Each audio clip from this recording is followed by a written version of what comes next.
భక్తులారా, ఈరోజు మాఘ పురాణం ప్రారంభించే ముందు వరలక్ష్మ గారు ఒక భక్తి గీతాన్ని వినిపిస్తారు.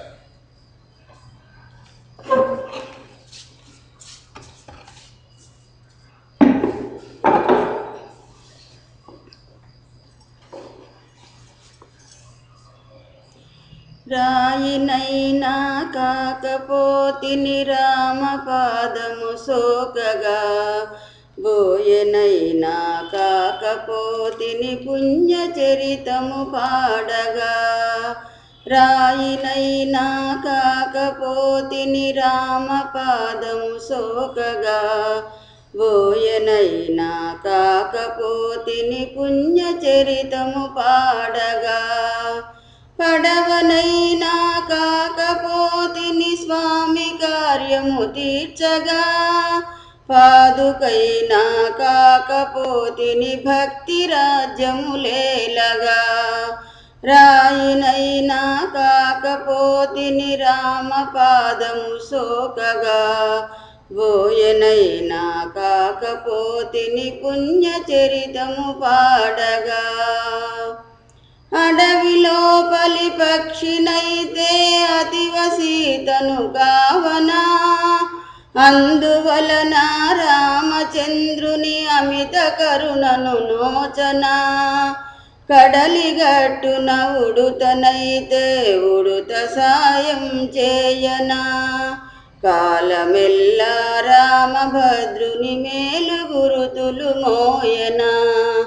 రాయినైనా కాకపోతిని రామపాదము సోకగా, బోయనైనా కాకపోతిని పుణ్యచరితము పాడగా.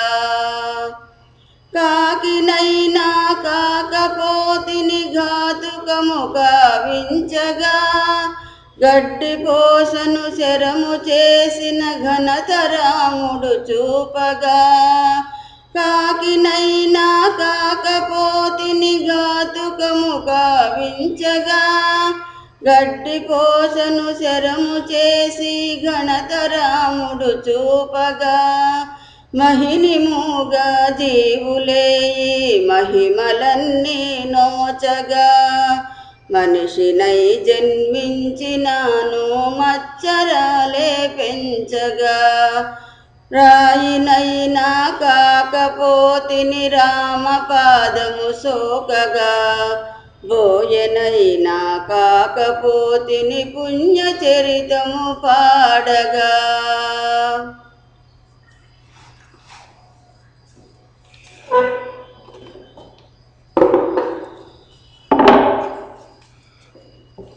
భక్తులారా, మాఘ పురాణంలో ఈరోజు మనం 8వ అధ్యాయాన్ని పారాయణం చేసుకుందాం. పూర్వకాలంలో కార్తవీర్యార్జునుడు అనే ఒక రాజు ఉండేవాడు. ఆ రాజుకి దత్తాత్రేయుడు గురువు. ఆ గురువు వద్దకు వెళ్ళి నమస్కరించి ఒక రోజున, గురువర్యా, మీ అనుగ్రహం వల్ల అనేక విషయాలు తెలుసుకున్నాను. మాఘమాస మహత్యాన్ని ఇదివరకు నేను విని ఉండలేదు, దయచేసి మీరు వినిపించాల్సింది అని కోరారు. అప్పుడు ఆయన వినిపించడం మొదలుపెట్టాడు. ఆయన, ఈ భరతఖండంలో అనేక నదులు ఉన్నాయి. అన్ని నదుల్లోనూ 12 నదులు చాలా ఉత్తమమైనవి. ఈ 12 నదుల్లో బృహస్పతి ఒక్కొక్క రాశి ఉందన్నప్పుడు ఆయా నదులకు పుష్కరాలు ప్రారంభమవుతాయి. కాబట్టి అటువంటి నదుల్లో, ఆ 12 నదుల్లో ఏ నదిలో అయినా కూడా స్నానం చేస్తే, ఈ మాసంలో మాఘ మాసంలో దాన ధర్మాలు ఆచరిస్తే దానివల్ల జన్మరాహిత్యం కలుగుతుంది నాయన అని చెప్పాడు. ఒక సద్బ్రాహ్మణుడికి మాఘమాసంలో కనుక దాన ధర్మాలు చేస్తే పంచమహాపాతకాలు కూడా నశించిపోతాయని కూడా చెప్పుకున్నాడు. దానికి ఒక కథ కూడా చెప్తున్నాడు. పూర్వకాలంలో గంగానది తీరంలో ఉత్తర భాగంలో భాగ్యపురము అనే పట్టణం ఒకటి ఉండేది. ఇందులో హేమాంబరుడు అనే ఒక కోమటి ఉండేవాడు, వైశ్యుడు. ఆయనకి 2 కొడుకులు. ఈ హేమాంబరుడు అనేవాడు తండ్రి బ్రహ్మాండంగా సంపాదించాడు. అనేక భవనాలు, అనేకమైన బంగారు ఆభరణాలు ఇవన్నీ కూడా కూడబెట్టుకున్నాడు. కానీ ఆ కొడుకులు మాత్రం విచ్చలవిడిగా ఖర్చు పెట్టేసి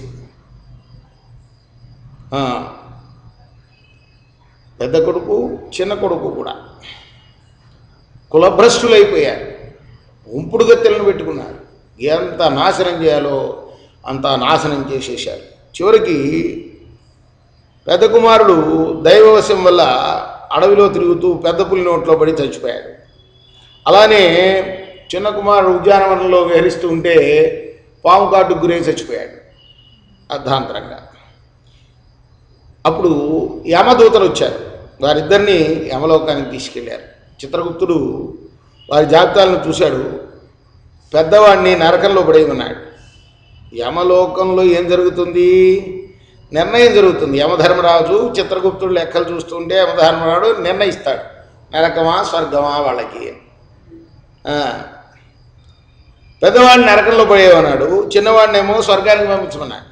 అప్పుడు చిన్నవాడు చిత్రగుప్తుడు అడుగుతున్నట్ట, ఇద్దరం కూడా ఒకే రకంగా ప్రవర్తించాము, ఒకే రకంగా ధనాన్నంతా కూడా నాశనం చేసాము, దురలవాట్లు మలిగాము, మరి నాకు స్వర్గం ఏంటి, మా నాయకి నరకం ఏమిటి? అప్పుడు చిత్రగుప్తుడు అన్నాడు, ఒరే కోమడు బిడ్డ, నువ్వు నీ వేశ్యని గెలవడం కోసం ప్రతిరోజు గంగానది దాటేవాడివి. అయితే ఆ దాటేటప్పుడు ఒక మాఘమాసంలో ఆ గంగానది నీళ్లు నీ నెత్తిన పడ్డాయిరా, అదిగో అదే నువ్వు చేసుకున్న పుణ్యం. అదే కాకుండా నీ మిత్రుడు ఒక బ్రాహ్మణుడు, అతన్ని రోజు దర్శనం చేసుకునేవాడు. బ్రాహ్మణ దర్శనం రోజు చేస్తే గోహత్యాది మహాపాపాలు కూడా నశిస్తాయని శాస్త్రం చెబుతుంది. అందువల్లే నువ్వు ఇప్పుడు స్వర్గానికి వెళుతున్నావు. అంతేకాదు ఆయన చెప్పించే గాయత్రి మంత్రాన్ని కూడా నువ్వు విని ఉన్నావు. గంగా నదిలో నీరు కూడా నీ మీద పడింది కనుక నీ పాపాలన్నీ నశించిపోయినాయరా, అది మాఘమాస మహత్యం, నిన్ను స్వర్గానికి పంపుతున్నాను అని చిత్రగుప్తుడు వివరించాడు. ఆహా, ఏమి నా భాగ్యం, గంగాజలం నా మీద పడినంత మాత్రం చేత నాకు ఇంతటి మోక్షం కలిగిందా అని వైశ్యకుమారుడు సంతసించి దేవదూతలతో స్వర్గానికి వెళ్ళిపోయాడు. నమ పార్వతీపతే హర హర మహాదేవ, లక్ష్మీపతే శ్రీహరి మహాదేవ.